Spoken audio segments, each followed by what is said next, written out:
बड़ी शर्मनाक बात है। ये बात कहते हुए बड़ी शर्मिंदगी महसूस हो रही है कि 2 रोज़ पहले बीजेपी की सांसद ने पार्लियामेंट के अंदर जिस तरीके का बयान और भाषण दिया, जिस तरीके से उन्होंने दानिश अली के ताल्लुक़ से जो भड़काऊ बयान दिया, जिस तरीके उन्होंने बात रखी, ये उन्होंने सिर्फ उनकी ही बेइज्जती नहीं की है, ये पूरे जो है जिन ऑटो से दानिश अली चुनकर आए थे उनको उन्होंने भी उसको ठेस पहुंचाया है।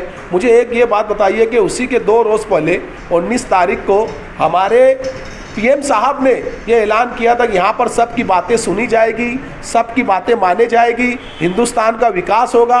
और जिस सांसद में सारी बातें सुनने के लिए बनी जाती है, वहाँ पर एक बीजेपी सांसद मुसलमानों को टारगेट करके बात करता है। उन्होंने जो है दानिश अली को आतंकवादी कहा, उसके बाद जो है कटा हुआ कहा, उसके बाद ऐसे ऐसे लैंग्वेजों का इस्तेमाल किया।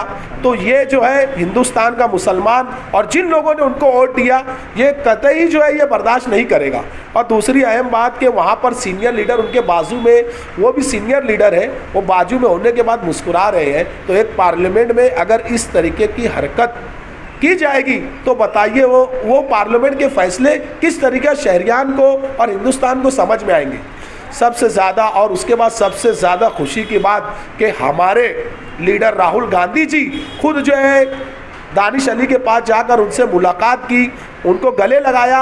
उसके बाद इमरान प्रताप गढ़वी साहब भी उनके पास गए। तो मैं ये कहूँगा कि जिस शहर में और जिस हिंदुस्तान में मोहब्बत की पैगाम देने का हमारे राहुल गांधी जी ने जो सबूत दिया, वो काबिले गौर है। और मैं ये भी कहूँगा कि हिंदुस्तान में जितने भी एमपी जो मुसलमान हैं और जो बाकी हिंदू मुस्लिम एकता को एक साथ जुड़कर कामयाब देखना चाहते हैं, वो उसके विरोध में आए।